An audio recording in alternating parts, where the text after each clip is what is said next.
할렐루야. 오늘 또 주님께서 잘해주시는 복된 하루가 될 줄로 믿습니다. 오늘 함께 묵상할 말씀은 창세기 43장 1절에서 15절까지 말씀입니다. 창세기 43장 1절에서 15절까지 그 땅에 기근이 심하고 그들이 애굽에서 가져온 곡식을 다 먹으매 그 아버지가 그들에게 이르되 다시 가서 우리를 위하여 양식을 조금 사오라. 유다가 아버지에게 말하여 이르되 그 사람이 우리에게 엄히 경고하여 이르되 너희 아우가 너희와 함께 오지 아니하면 너희가 내 얼굴을 보지 못하리라 하였으니 아버지께서 우리 아우를 우리와 함께 보내시면 우리가 내려가서 아버지를 위하여 양식을 사려니와 아버지께서 만일 그를 보내지 아니하시면 우리는 내려가지 아니하리니 그 사람이 우리에게 말하기를 너희의 아우가 너희와 함께 오지 아니하면 너희가 내 얼굴을 보지 못하리라 하였음이니라. 이스라엘이 이르되 너희가 어찌하여 너희에게 또 다른 아우가 있다고 그 사람에게 말하여 나를 괴롭게 하였느냐. 그들이 이르되 그 사람이 우리와 우리의 친족에 대하여 자세히 질문하여 이르기를 너희 아버지가 아직 살아 계시느냐 너희에게 아우가 있느냐 하기로 그 묻는 말에 따라 그에게 대답한 것이니 그가 너희의 아우를 데리고 내려오라 할 줄을 우리가 어찌 알았으리이까. 유다가 그의 아버지 이스라엘에게 이르되 저 아이를 나와 함께 보내시면 우리가 곧 가리니 그러면 우리와 아버지와 우리 어린 아이들이 다 살고 죽지 아니하리이다. 내가 그를 위하여 담보가 되어오리니 아버지께서 내 손에서 그를 찾으소서. 내가 만일 그를 아버지께 데려다가 아버지 앞에 두지 아니하면 내가 영원히 죄를 지리이다. 우리가 지체하지 아니하였더라면 벌써 2번 갔다 왔으리이다. 그들의 아버지 이스라엘이 그들에게 이르되 그러할진대 이렇게 하라. 너희는 이 땅의 아름다운 소산을 그릇에 담아 가지고 내려가서 그 사람에게 예물로 드릴지니 곧 유향 조금과 꿀 조금과 향품과 몰약과 유향나무 열매와 감복숭아이니라. 너희 손에 갑질의 돈을 가지고 너희 자루 아기에 도로 넣어져 있던 그 돈을 다시 가지고 가라. 혹 잘못이 있었을까 두렵도다. 네 아우도 데리고 떠나 다시 그 사람에게로 가라. 전능하신 하나님께서 그 사람 앞에서 너희에게 은혜를 베푸사 그 사람으로 너희 다른 형제와 베냐민을 돌려보내게 하시기를 원하노라. 내가 자식을 잃게 되면 이러리로다. 그 형제들이 예물을 마련하고 갑절의 돈을 자기들의 손에 가지고 베냐민을 데리고 애굽에 내려가서 요셉 앞에 서니라. 아멘. 오늘 이 본문은 애굽에서 가져왔던 양식을 이제 다 먹게 되어서 이제 또 양식이 필요한 그런 시점에 왔습니다. 그래서 이 야곱이 자식들에게 애굽에 가서 또 새로 양식을 사오라라고 이야기를 하니까 그 자식들이 아버지가 하는 이야기가 아우를 이번에 데려가야 된다. 시몬이 지금 잡혀 있는 상태에서 아우를 데려가지 않으면 우리가 총리의 얼굴을 볼 수도 없고 또 죽을 수밖에 없을 것이다. 그랬더니 그 야곱이 그런 이야기를 하죠. 왜 아우가 있다라고 그렇게 말을 해서 이렇게 괴롭게 하느냐 했더니 그 총리가 친족과 또 가족에 대해서 자세하게 마치 알고 있듯이 물었다는 것입니다. 아버지가 아직 살아 계시냐 또 아우가 있느냐. 그래서 대답을 했지 또 아우를 데려오라 할 줄 어떻게 알았겠느냐. 야곱은 지금 굉장히 괴로운 그런 상태에 있는 거죠. 베냐민을 놓치기 싫었기 때문에 어제 본문에서처럼 이 베냐민까지 가서 죽게 만들겠느냐, 그것이 지금 야곱의 걱정인 것입니다. 그때 이제 유다가 아버지에게 나를 담보로 하고 내가 책임지고 베냐민을 꼭 데리고 오겠다, 그런 이야기를 하면서 야곱이 결국 다시 베냐민을 보내면서 양식을 구하러 떠나보내는 그런 장면이 오늘 본문의 내용입니다. 오늘 이 본문에서 우리가 보는 것은 뭔가 하면 참 도저히 해결할 수 없는 지금 그런 답이 없는 그런 상황에 이 가족들이 놓여 있었습니다. 그래서 야곱이 베냐민을 보내지 않으니까 또 곡식을 구하러 갈 수도 없는 상황이고 곡식을 구하지 않으면 굶어 죽을 수밖에 없는 그런 상황이죠. 이 상황이 누구 한 사람 양보하는 사람이 없고 희생하는 사람이 없으면 해결될 수가 없는 그런 상황인데 이 상황이 어떻게 해결되어지느냐, 저는 오늘 본문을 보면서 이 3가지를 보게 됩니다. 첫 번째는 이 굶어 죽을 수밖에 없는 상황에서 이 이스라엘의 구원이 어떻게 일어났느냐 했을 때 첫 번째는 바로 유다라는 사람, 유다의 희생, 또 유다의 헌신, 유다가 자신을 던지는 그 일이 있었기에 문제가 이제 풀리기 시작했다라는 사실입니다. 우리 9절과 우리 10절 한번 보시겠습니다. 내가 그를 위하여 담보가 되오리니 아버지께서 내 손에서 그를 찾으소서. 내가 만일 그를 아버지께 데려다가 아버지 앞에 두지 아니하면 내가 영원히 죄를 지리이다. 우리가 지체하지 아니하였더라면 벌써 2번 갔다 왔으리이다. 이 유다가 아버지에게 베냐민을 절대로 주지 않겠다는 그 아버지에게 유다가 내가 그의 몸을 담보하리이다 이렇게 이야기하면 내가 그를 위하여 담보가 되오리니. 담보는 무엇입니까? 우리 가장 쉽게는 은행에서 우리가 대출을 하려고 집을 담보로 잡힌다 이런 거 많이 있죠. 근데 만약에 대출을 했는 돈을 갚지 못하게 되어질 때 담보되었던 집은 어떻게 됩니까? 넘어가게 됩니다. 그 집을 담보로 잡혔다는 것은 대출을 갚지 못하는 상황이 생겼을 때 그 집을 팔아서 대출을 갚게 만드는 그것이 담보라는 뜻이죠. 그래서 이 유다의 이 말은 무슨 말인가 하면 무슨 일이 있어도 자기가 베냐민을 책임지겠다는 뜻입니다. 혹시 뭔가 잘못되어서 베냐민이 애굽에 잡히게 된다면 자기가 책임지고 대신 베냐민 대신에 잡히고 베냐민은 집으로 돌려 보내겠다라는 거죠.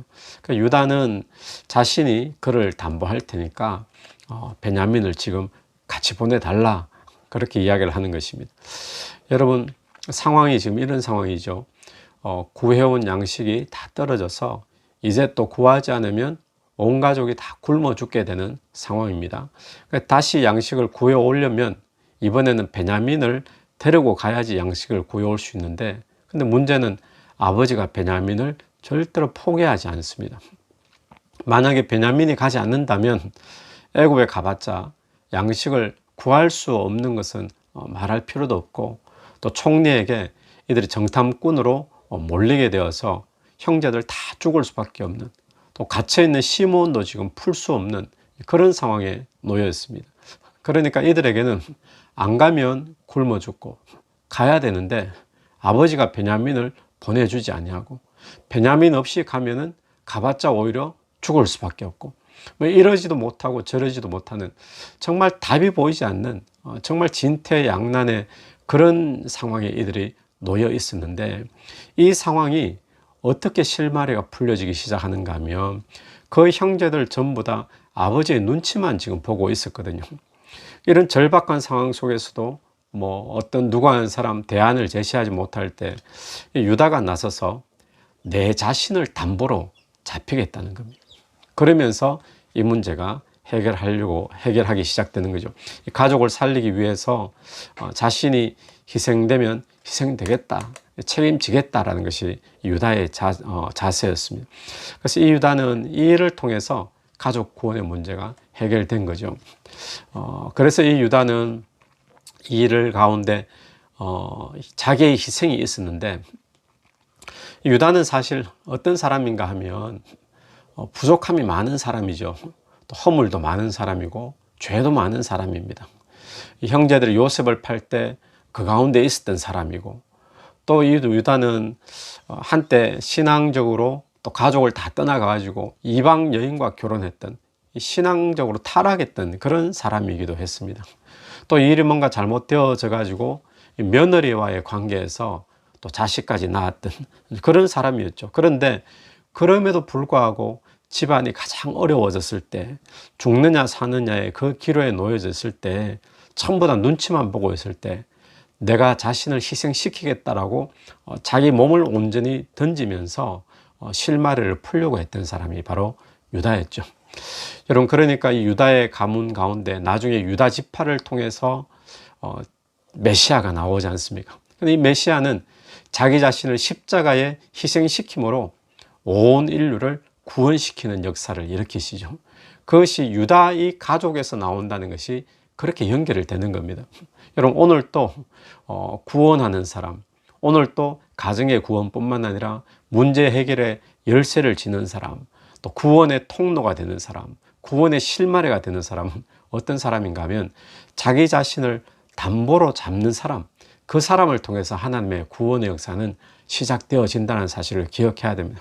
이런 가족 구원을 위해서 가족에 참 풀리지 않는 구원의 문제 있잖아요. 뭐 전도해도 안 되고 말해도 안 되고 또 싸울 수도 없고, 근데 예수는 믿지 않고 구원의 실마리가 풀리지 않는 자녀의 구원도 마찬가지죠. 어떻게 풀 수 있을까요? 그 가운데 누가 유다처럼, 또 유다 지파의 메시아처럼 자기 자신을 한 알의 밀알처럼 희생되고 담보로 잡히는 그런 일이 없이는 구원의 역사는 일어나지 않는 것입니다.